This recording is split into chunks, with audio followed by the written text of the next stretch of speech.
स्वागत है आप सभी का आपके अपने इस YouTube चैनल नित्या क्लासेज अकलेरा की इस कक्षा में। आइए आज हम पढ़ते हैं बादल राग कविता और बादल राग कविता का ये पहला पद्य आप देखने जा रहे हैं। मैं आपको एक ही क्लास में 2 पद्य पढ़ा दूंगा और फिर इसके पश्चात हम अगली क्लास में 2 पद्य और पढ़ लेंगे। तो सुनिएगा कि तीरती है समीर सागर पर अस्थिर सुख पर दुख की छाया, कवि ने बादलों को क्रांति का प्रतीक बताया। पहले आपको याद रखना है कि कवि ने बादलों को क्रांति का प्रतीक बताया है। तीरती है समीर सागर पर, जिस प्रकार, ध्यान से सुनिएगा, तो कवि ने बादलों को क्रांति का प्रतीक बताया है। जिस प्रकार सागर पर समीर यानी वायु, जिस प्रकार सागर पर समीर यानी होता है वायु, तीरती यानी तैरती है, उसी प्रकार, ध्यान से सुना, कवि ने बादलों को क्रांति का प्रतीक बताया है। जिस प्रकार सागर पर वायु तैरती है, उसी प्रकार बादल संसार के अस्थाई सुख पर दुख की पड़ती छाया के समान है। उसी प्रकार बादल संसार के अस्थाई सुख पर पड़ती दुख की छाया के समान है। संसार, अब यहां देखना आगे, जग के दग्ध हृदय पर, तो जग यानी संसार के दुखों से, जग यानी संसार के, जग यानी संसार के दुखों से, दग्ध यानी जले हुए लोगों को, तो दग्ध यानी जले हुए, हृदय पर यानी लोगों को, तो संसार के दग्ध यानी दुखों से जले हुए हृदय पर यानी लोगों को निर्दय विप्लव की प्लावित माया बादल निष्ठुर क्रांति की, तो बादल निष्ठुर क्रांति के मायावी स्वरूप जैसे, बादल निष्ठुर क्रांति के मायावी स्वरूप जैसे दिखाई देते हैं। आगे बात समझ में? तो मैंने पूरा यहां से बोला है, फिर सुना कि कवि ने बादलों को, नहीं पहले तो आप बोलेंगे कवि ने बादलों को क्रांति का प्रतीक बताया है। एक लाइन तो आप याद रखेंगे, कवि ने बादलों को क्रांति का प्रतीक बताया है, क्रांति का प्रतीक बताया है, ठीक है, क्रांति का प्रतीक बताया है। फिर यहां से बोलेंगे आप, जिस प्रकार सागर पर वायु तैरती रहती है, उसी प्रकार बादल संसार के अस्थाई सुख पर दुख की पड़ती छाया के समान है। संसार के, जग यानी संसार के दुखों से, दग्ध यानी जले हुए लोगों को जले हुए हृदय यानी लोगों को, बादल निष्ठुर, निर्दय यानी निष्ठुर, विप्लव की प्लावित, तो क्रांति के माया यानी मायावी स्वरूप जैसे दिखाई देते हैं। अब आगे चलेंगे, इन लाइनों को लेंगे आगे वाली, यहां तक क्लियर है, आगे देखना। सुना, यह तेरी रण तरी भरी आकांक्षाओं से, गनभेरी गर्जन से, सजग सुप्त अंकुर उर्मे पृथ्वी के आशाओं से नवजीवन की ऊंचा करसिर ताक रहे हैं ए विप्लव के बादल। सुनना जरा, तो बादल यहां से आपको दिखाई दे रहा होगा, गन यानी बादल की, तो यहां से बोलेंगे आप बादल की, यह तेरी रणतरी, युद्ध की नौका, रण यानी युद्ध की, तरी यानी नौका, तो बादल की युद्ध की नौका, लाइन समझ में आ गई। और गन यानी बादल की, यह तेरी रणतरी यानी युद्ध की नौका, बादल की युद्ध की नौका, बादल की युद्ध की नौका, उसका गर्जन तर्जन, बादल की युद्ध की नौका, उसका गर्जन तर्जन क्रांति या दलितों की दुर्दशा के विनाश की तीव्र इच्छा से भरी हुई है। बड़ी आकांक्षाओं यानी विनाश की तीव्र इच्छा से भरी हुई है। फिर बोल रहा हूं, गन यानी बादल की, यह तेरी रणतरी, युद्ध की नौका, उसका गर्जन तर्जन क्रांति या दलितों की दुर्दशा के विनाश की तीव्र इच्छा से भरी हुई है, विनाश की तीव्र इच्छा से भरी हुई है, विनाश की तीव्र इच्छा से भरी हुई है।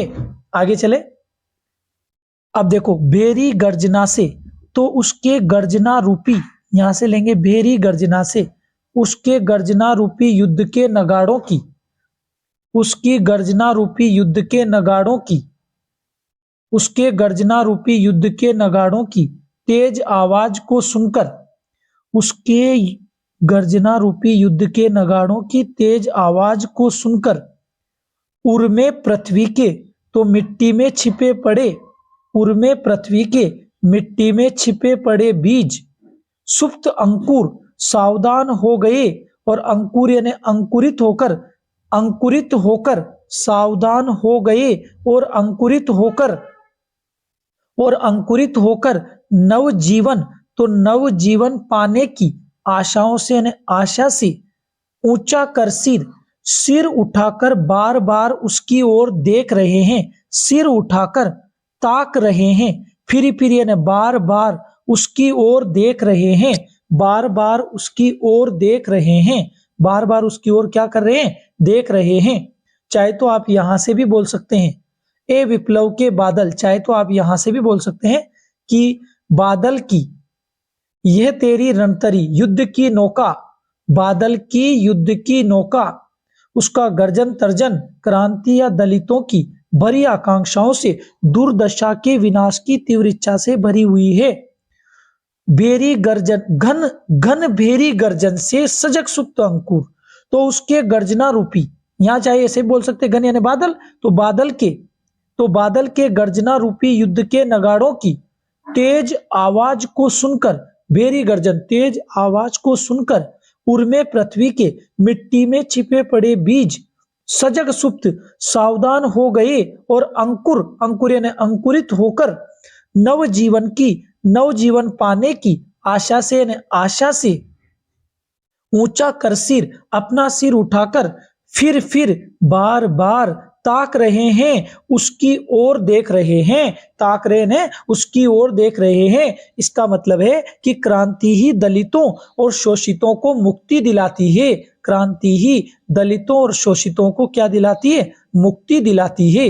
अगली लाइन पढ़ना फिर सुना कि बार बार गर्जन वर्षण है मूसलाधार, हृदय थाम लेता संसार, सुन गौर वज्रहोकार, अश्निपात से शापित उन्नत शत वीर, शत विक्षत हत अचल शरीर, गगन स्पर्शी स्पर्धाधीर।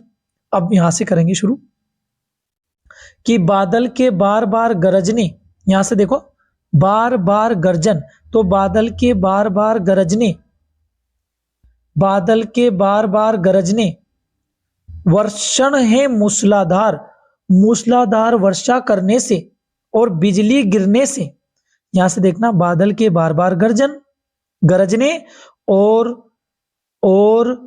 मूसलाधार वर्षा करने से तथा बिजली गिरने से, हृदय थाम लेता संसार, तो संसार के लोग हृदय थाम लेते हैं, अपने हृदय को थाम लेते हैं। फिर आगे सुना गगन स्पर्शी स्पर्धाधीर, गगन स्पर्शी आकाश को छूने की, गगन स्पर्शी यानी आकाश को छूने की होड़ वाले, स्पर्धा यानी होड़ वाले, तो आकाश को, गगन यानी आकाश को, स्पर्श यानी छूने की, स्पर्धा यानी होड़ वाले, आकाश को छूने की होड़ वाले शत विक्षत यानी सैकड़ों, शत विक्षत यानी क्या होगा, नहीं यहां से लेंगे यार, शत यानी सैकड़ों, यहां से लेंगे सैकड़ों, शत विक्षत अचल शरीर, तो शत विक्षत हत अचल शरीर का मतलब होगा ऊंचे ऊंचे पर्वतों के शरीर, ऊंचे ऊंचे पर्वतों के शरीर, तो सैकड़ों ऊंचे ऊंचे पर्वतों के शरीर, अश्निपात बिजली गिरने से, अश्निपात बिजली गिरने से शत विक्षत हो गए, टुकड़े टुकड़े हो गए, शत विक्षत हो गए मतलब टुकड़े टुकड़े हो गए, टुकड़े टुकड़े हो जाते हैं। मैं डबल बोल रहा हूं, बार बार गर्जन, तो बादल के बार बार गरजने, वर्षण है मूसलाधार, मूसलाधार वर्षा करने से और बिजली गिरने से। हृदय थाम लेता संसार, हृदय हृदय थाम लेता संसार, इसका मतलब होगा कि जगत के प्राणी, संसार के प्राणी अपना हृदय थाम लेता है, थाम लेते हैं। गगन स्पर्शी, आकाश को छूने की, गगन यानी आकाश को, स्पर्श यानी छूने की, स्पर्धा यानी होड़ करने वाले, आकाश को छूने की होड़ करना, करने वाले, होड़ करने वाले, शत शत वीर, सैकड़ों अचल शरीर, ऊंचे पर्वतों के शरीर, वज्र हुंकार, वज्र हुंकार, वज्र हुंकार यानी वज्रपात, कहने का मतलब बिजली गिरने से, अग्निपात बिजली गिरने से, शत विक्षत टुकड़े टुकड़े हो जाते हैं, टुकड़े टुकड़े हो जाते हैं। ठीक है सर, कहने का मतलब पूंजीपति लोग दलितों द्वारा की गई क्रांति की पुकार को सुनकर के क्या हो जाते हैं, भयभीत हो जाते हैं और डरने लग जाते हैं। अब सुनना आगे, यहां से सुना। किंतु उस समय, अब सुनना ध्यान से, किंतु उस समय लघु बार यानी हल्के, किंतु उस समय हल्के हल्के और छोटे पौधे उसे देखकर प्रसन्नता के साथ, किंतु उस समय हल्के और छोटे पौधे उसे देखकर प्रसन्नता के साथ हंसते हैं। ये छोटे छोटे शस्य अपार, ये छोटे छोटे हरे भरे पौधे हिल हिल खिल खिल प्रफुल्लित होकर हिलते हैं, हिल हिल खिल खिल प्रफुल्लित होकर खिलते हैं। ये हरे भरे पौधे हिल मिलकर प्रफुल्लित होकर खिलते हैं, हाथ हिलाते तुझे बुलाते। ये अब यहां से देखना, तो ये हाथ हिलाते हुए तुझे बुलाते हैं, तुझे बुलाते हैं। विप्लव रव से छोटे ही शोभा पाते, तो विप्लव रव क्रांति की आवाज, विप्लव रव क्रांति की आवाज बड़ों को डराती है, क्रांति की आवाज बड़ों को डराती है, क्रांति की आवाज बड़ों को डराती है। ठीक है, तथा छोटे उससे सुख व आनंद पाते हैं, छोटे उससे सुख व आनंद पाते हैं, सुख व आनंद पाते हैं, छोटे उससे सुख व आनंद पाते हैं। तो क्रांति की जो आवाज है बड़े लोगों को तो डराती है, छोटे ही शोभा पाते हैं। तो छोटे जो लोग होते हैं वो क्या होते हैं, वो सुख का अनुभव करते हैं, परंतु छोटे लोग उससे सुख और आनंद का अनुभव करते हैं। इसका मतलब निकलता है कि क्रांति संपन्न, समर्थ और शक्तिशाली लोगों को डराती है, जबकि दलित और शोषित लोगों को नई जीवन प्रदान करती है, नया जीवन प्रदान करने का कार्य करती है। मैं आपको दो तीन चीजें समझा रहा हूं, सुनिएगा। मैंने यहां आपको एक तो पहला पद्य पढ़ा दिया है, पहला पद्य मैंने आपको समझा दिया है, और एक पढ़ा दिया मैंने आपको दूसरा पद्य। मैंने थोड़ा क्या है समझाने में, देखो थोड़ा सा समय इस बार शायद थोड़ा सा ज्यादा हो गया होगा, पर कोई बात नहीं। देखो आपको समझ में आना चाहिए, मेन तो समझ में नहीं आए, प्रश्न आ जाए तो फिर समझ में नहीं आता। आप एक बात ध्यान दीजिएगा, यहाँ चित्रात्मक शैली होगी, ध्यान दीजिएगा, दोनों में चित्रात्मक शैली का आप प्रयोग करेंगे और बिंब योजना का भी इसमें प्रयोग दिखाई देता है। बिंब योजना का अगर प्रश्न आ जाए बादल किसके प्रतीक है, तो आपका आंसर आएगा क्रांति की। आंसर समझ पा रहे हैं आप, बादल किसका प्रतीक है, तो यहां आंसर आएगा क्रांति का। अगर बात करें गुण की, तो आपका आंसर आना चाहिए ओज गुण। इन बातों को आप अमल करें, ध्यान दें। ठीक है सर, ओके। तो आप सभी का बहुत बहुत धन्यवाद। इसी प्रकार हमारा साथ देते रहिएगा। इस पाठ में मात्र एक कक्षा और बची है, उस कक्षा को करवाने के बाद आपका पाठ खत्म हो जाएगा। ठीक है सर, यदि आप लोगों को कक्षा अच्छी लगे तो आप अपनी प्रतिक्रिया जरूर दें। ओके सर, बहुत बहुत धन्यवाद आपका। मिलते हैं कल वाली